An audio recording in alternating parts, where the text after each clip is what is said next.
And welcome everybody to episode 46 of the HOU.SEC Cast, the HOU.SEC.CON podcast. Here with Sam on the other side of the world in some blob called Europe that I don't know anything about. How you doing, man?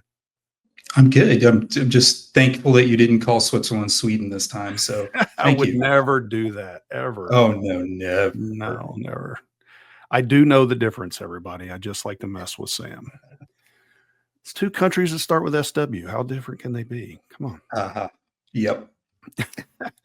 Well, hey, man, thanks for joining us from afar. Appreciate it. We've got a cool episode today with Emily Crose. She wrote Hack to the Future, very cool hacker culture type of a book, a lot of history diving into stuff. This is a cool one.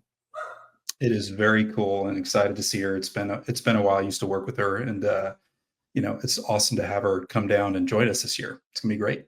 Yep. Do a book signing, everything else. She's gonna hopefully have a great time. I think she will. She's gonna meet a lot of cool people here. All right. Well, let's jump over. Let's get started. Let's go.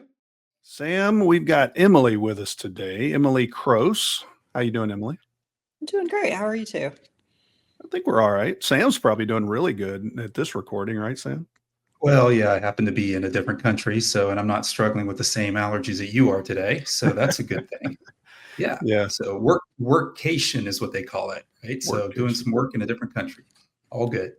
Well, thanks for joining us. I know it's a whole different time of day and everything, so I'm glad you could jump on here. Oh, well, absolutely. Miss it. No, you can't miss it. You got to be on here with us. So we've got Emily Crose, author of Hack to the Future. We're going to be talking all about that book in a little bit, Emily. I'm really excited to go through that, talk about your presentation, which I guess is derived from the book and kind of the hacker culture, that kind of thing. So we're going to get into that. But before we do that, as always, we kind of have to talk about HOU.SEC.CON because that's what we're here for in some ways. So let's talk about that. Sam, you want to talk about the user group stuff? Yeah, sure.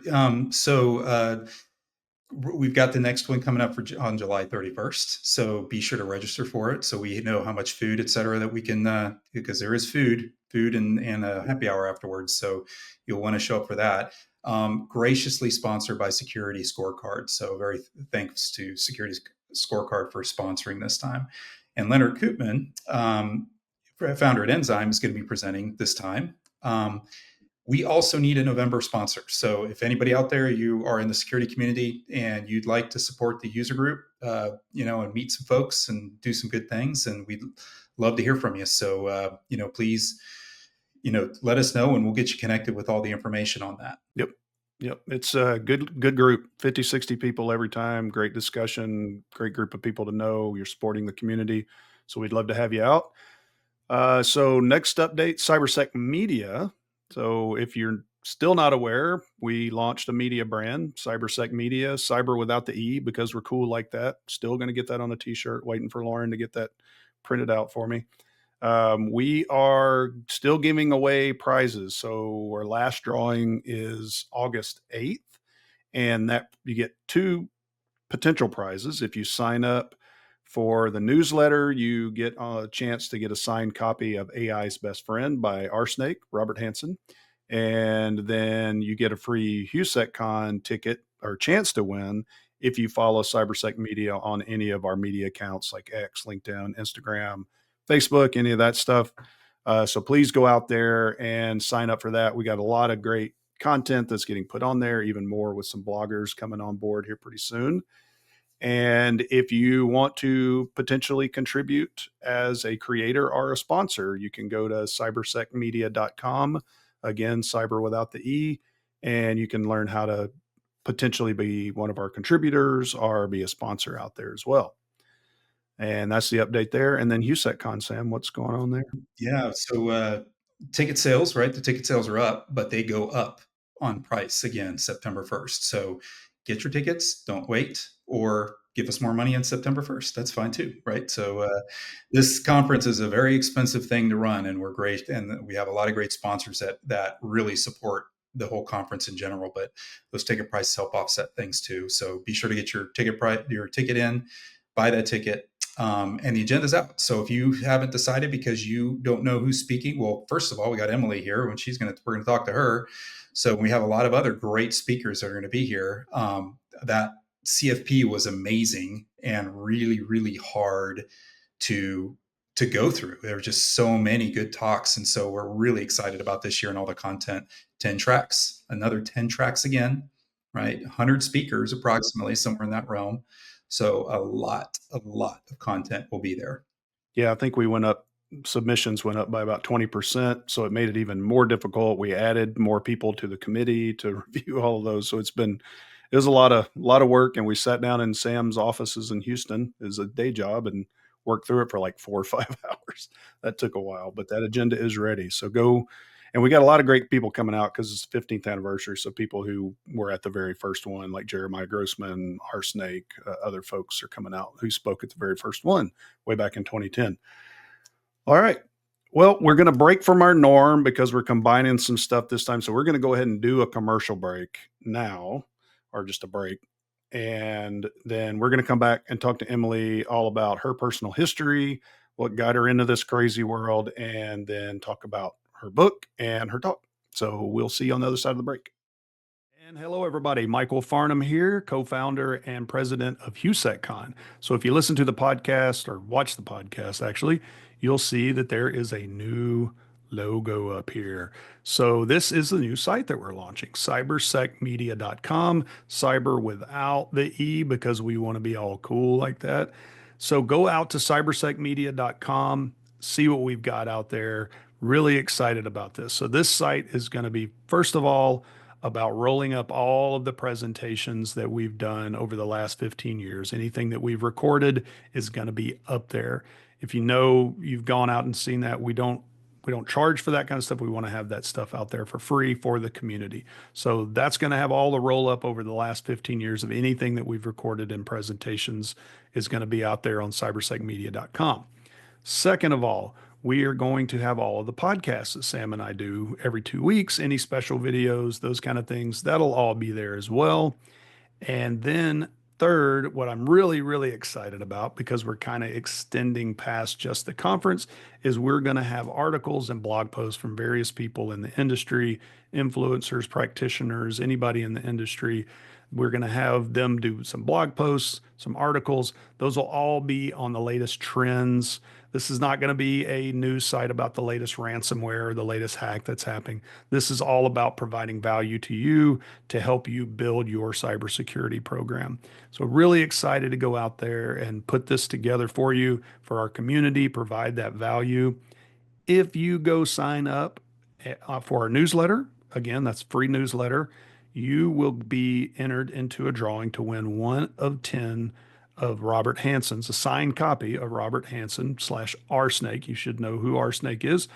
His new book, which is AI's Best Friend. You'll get a chance to win one of 10 of those signed copies of that book. So go sign up. Please join us for what we're doing with CyberSec Media. Very excited about it. All about the community, giving you value, giving you access to a lot of great talks and a lot of great content. That's what we're about here at HOU.SEC.CON. So see you there. Go sign up. Thanks, everybody.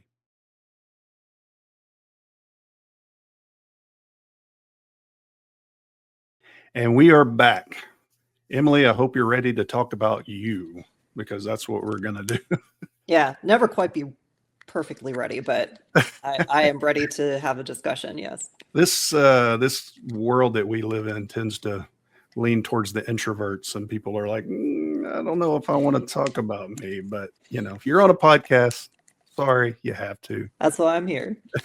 You don't have to listen to it though if you don't want to when we post it. Right? So that's the other option. But the origin stories are important because we have a lot of folks that come into our whole effort of building a community. We get a lot of new people that come in and don't really know what paths. There's so many different paths to get into it, and hearing everyone's origin story is just so interesting because everyone's got something different. So Yeah. Absolutely. I mean, tell us, how did you get into the industry? What drove you to be where you are today?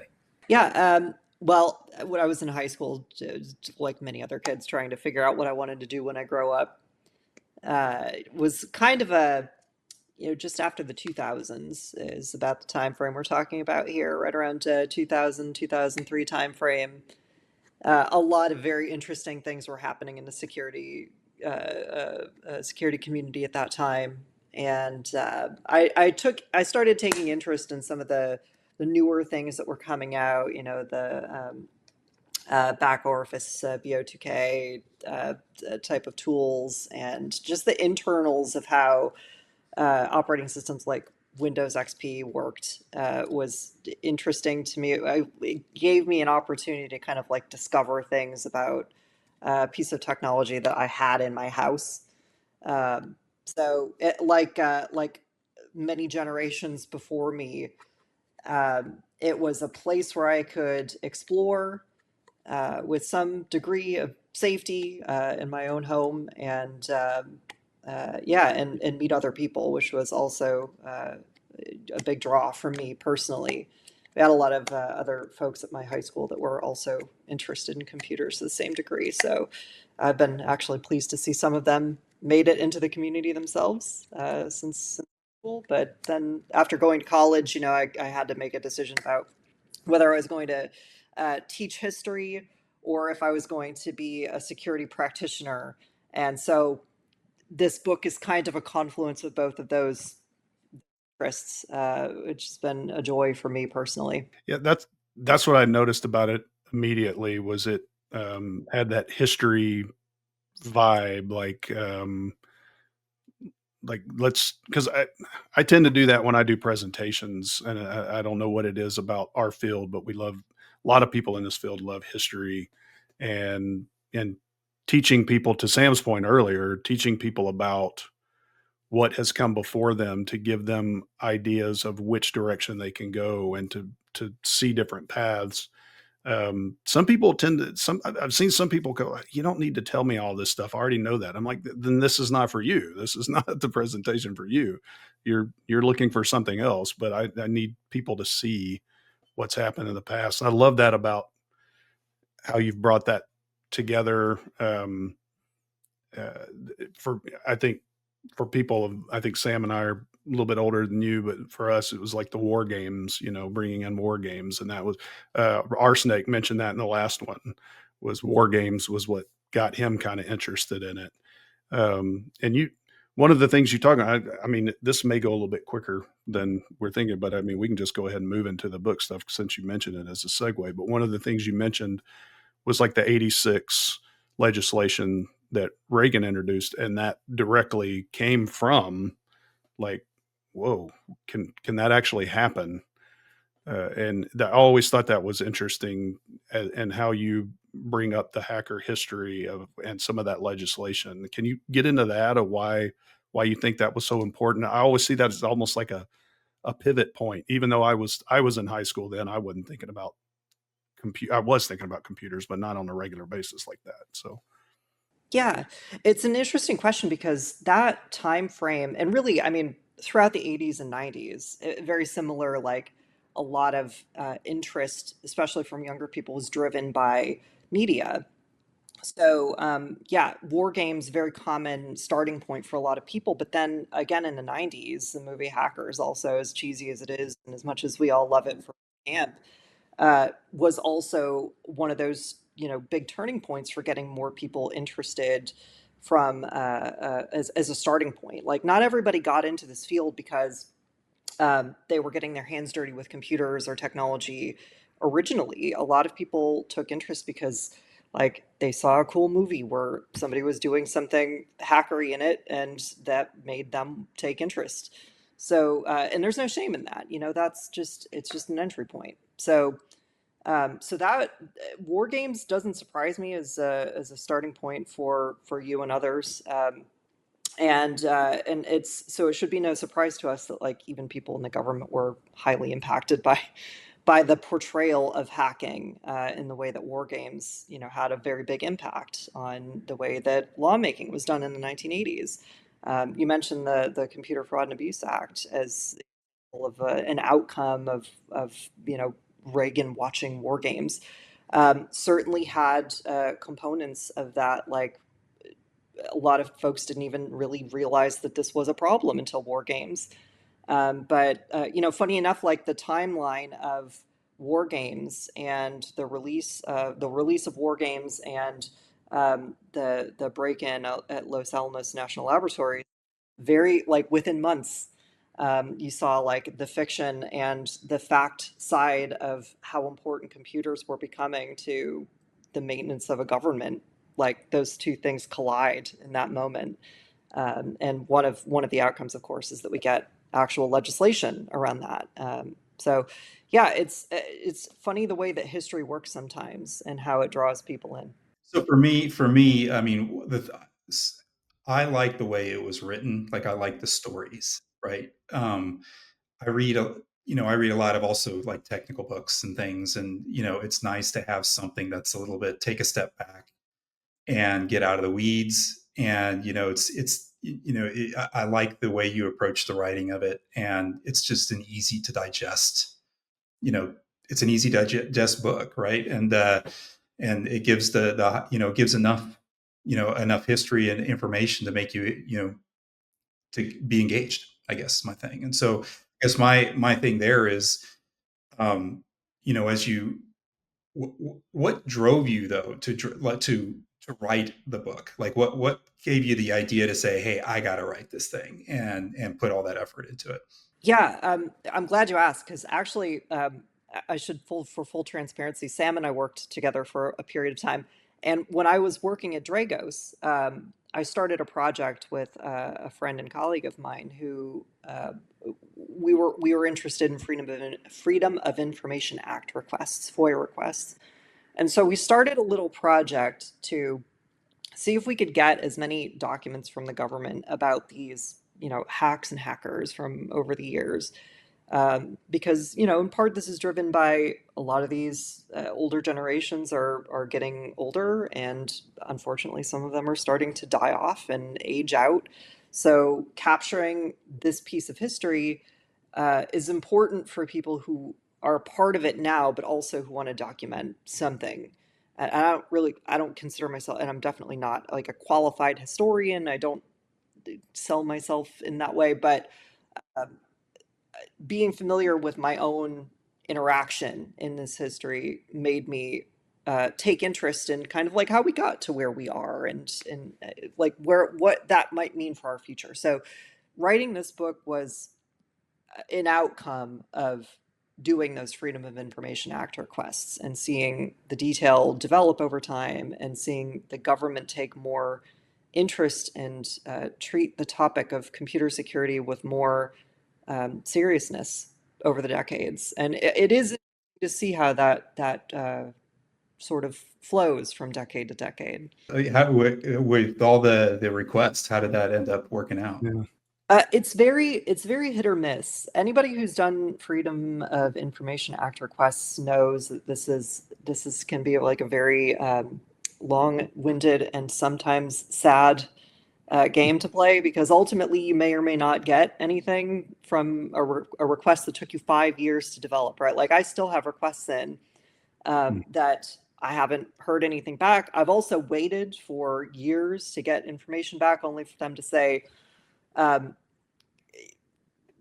you didn't write it correctly and send me all the way back to the beginning of the queue. So it can be really frustrating sometimes. But every once in a while, you get a really interesting document that adds something to the body of knowledge that you didn't expect, and then you can put that out into the world, and it becomes a living piece of history. It's cool. That's a cool process. Yeah, I can see the frustration, but at the same time, the reward that comes from just that one or two nice hit, I could really see that being awesome. So you mentioned, I mean, talking about FOIA, I mean, you've worked in the intelligence world as well, um, and I want to call you a hacker ambassador. I don't know if that's the right term. I mean, you're in the hacker That's very culture. generous. Yeah. I mean, but you've been there. I mean, there's a few like, you see the Tribe of Hackers book and things like that. I mean, the people that and one of the things you said in there, and I'm sorry, this is a little bit roundabout, but one of the things you said in the book was like a lot of information or cybersecurity professionals may call themselves hackers, but not all hackers call themselves information security professionals.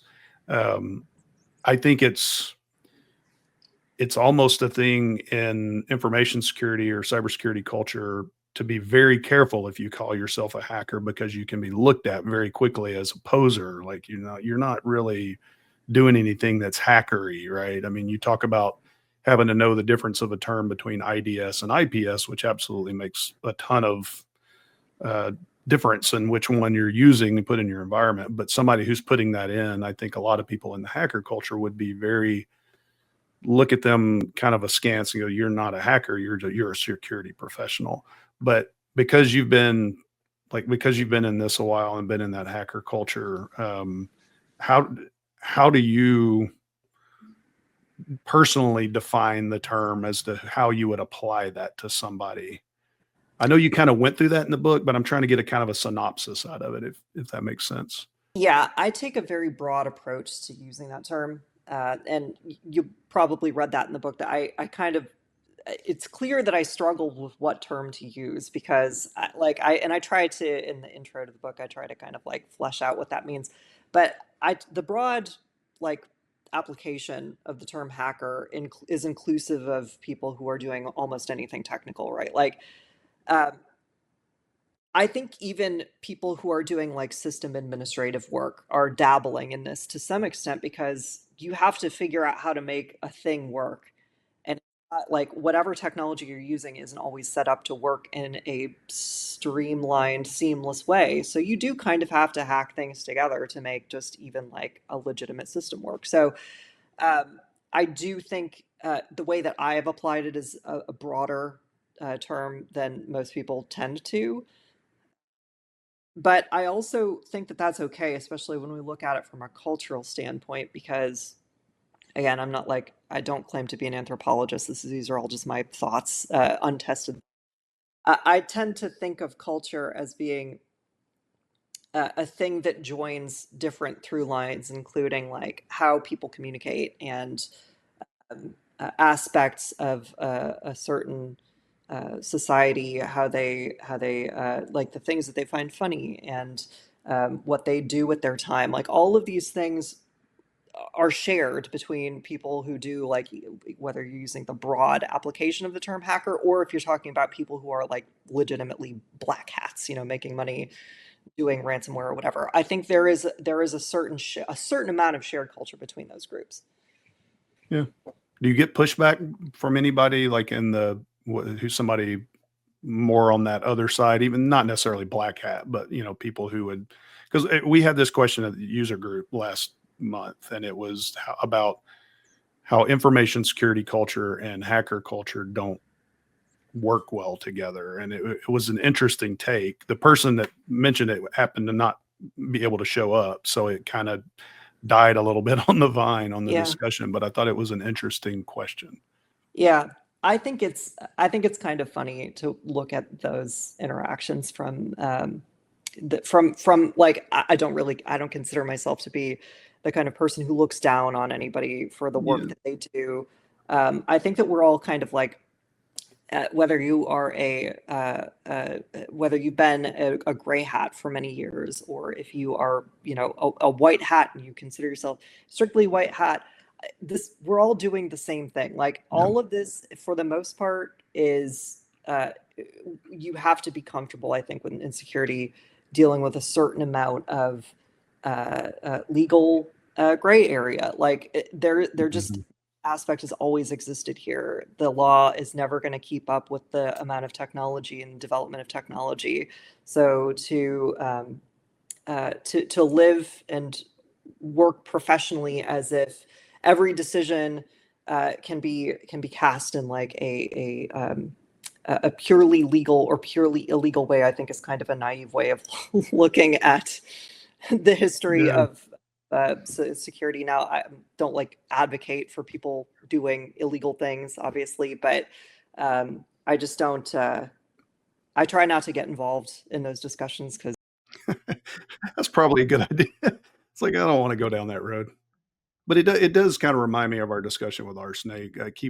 I mean, he's kind of a partner and a friend of the show and a friend of the conference and everything. And it's one of the things he brought up was like how he almost got thrown in jail because he had taken a broader approach than what he was supposed to when doing the hack the Pentagon stuff. And but then when they came back and looked at it, they were like, okay, well, that was actually really useful. So he kind of runs a thin gray line every once in a while, right, of where he should go. And I think that's the same thing I see with a lot of, because I don't, in the strictest sense of the term, I don't consider myself a hacker, but I've been doing security for 30 plus years.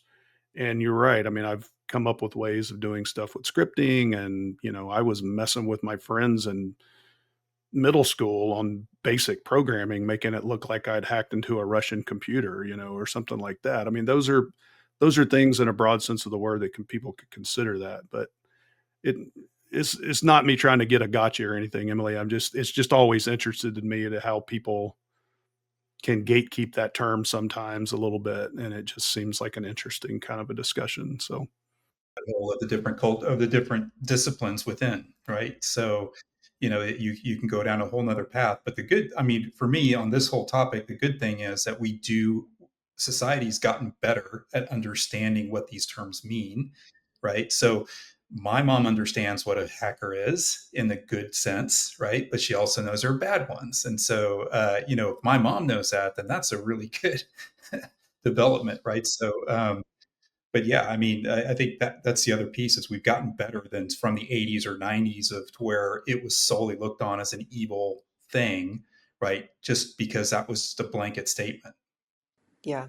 Yeah. And the other thing that I think is interesting to add there too is that I think anytime anybody doesn't know or anytime society doesn't have a full understanding of what a term means, it's very easy for that thing to look evil when you first look at it, right? But I think we've approached and achieved a certain level of professionalism. Like you can make a lot of money being a security professional, frankly, and these divisions between these groups matter a lot less when a lot of people get into this work for the paycheck, like, and there's no shame in that. It just is, it is matured to that point now. So, yeah. Well, maybe that's kind of the answer to my, I think it'd probably be the last question, but I mean, we all grew up watching a couple of people hack something and all of a sudden they get turned into a government contractor and the government's, oh, I need to use this skill. And I don't think you see it every once in a while now, but you don't see it as much as you used to. At the same time, I don't know if that's a case of we're just not going to take any kind of we're just going to draw a red line and go, if you're hacking for bad, you're going to get prosecuted. There are enough people legitimately getting into the industry that are really smart, that are doing good things, that we don't need to go pull people from the bad ranks unless they're just really just blow us out of the water and all of a sudden, that they just found something that nobody else did. I mean, how do you see that as a shift? Am I reading that right in how things are going? yeah, I think that there is still a certain amount of recruitment that happens Yeah. early on for people who maybe go to DEF CON and Yeah. participate in yeah for something. I think there is definitely that element that still happens with government and contractors who are looking to get people who are younger into a more healthy pipeline, right? Like that was one of the foundational questions of the book actually, is Yeah. how did we come to have this concept of hacker rehabilitation in the first place, and why did it happen here? Did it happen? I mean, did it happen anywhere else globally, or is that just a very unique thing at a very specific time in a very specific place? Which I made an effort to try to answer that in the book. But yeah, I do think that that still happens. I think that there is still, because of what we mentioned earlier, that this is a gray area still legally, and probably, in my estimation, probably always will be to a certain extent, that people who get involved in security, especially when they're younger, the lines aren't always drawn super clearly, even for people who've been doing this for a very long time. So it's Mhm. easy to get going down a road that is legally questionable or potentially could expose you to litigation. So there have been measures taken in uh,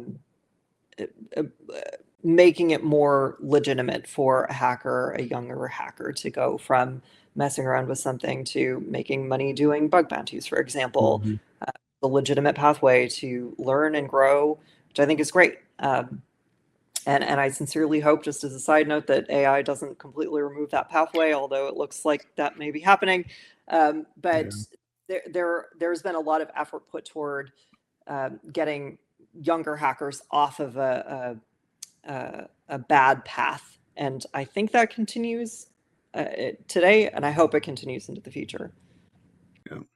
I see it as kind of aligned to another conversation, so it's a little bit different, but, like, a while back, people said that streaming services were gonna take away piracy, and now streaming services cost so much, and there's so many of them, and you can't get what you want, that piracy is actually coming back full swing, and I think, to your point, like, if AI takes away a lot of legitimate stuff, we've had conversations around used to be networking path that got you into security. Now it's like the analyst role, but the level one analyst role is getting taken by AI to a great degree because there's so much information for it to pull from and figure out and how to take care of some of those and automate those issues, that where do you even start? So people are starting to go back to the network side of things. And I'm seeing that discussion a lot on Reddit, but you also might see people going, well, if AI can do this bad thing for me very easily, even more than script kiddie stuff, back in the day where you just had Metasploit or whatever. I mean, it's even getting easier than that. It's like, yeah, it's going to be an interesting future. Let's just say that. Hopefully, Sam and I can retire before the world blows up.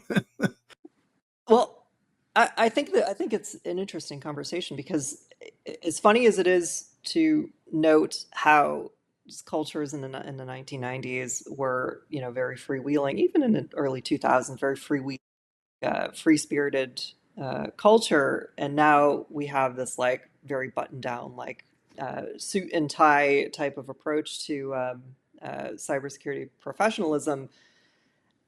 You kind of see that reproduced in certain aspects with ransomware groups. Like, we're talking about big business now. They're organized, they're making a lot of money doing illegal things. So I mean, maybe that is the future. I don't know, but it is interesting how money changes things, because it used to be that you'd get these people, these kids, younger people especially, would do this stuff with a joke in mind. There was a certain art to hacking that I don't see as much anymore. Uh, when you can make money, I mean, why post a meme? Why post a meme when you can make $1 million? I don't know. That's a good question.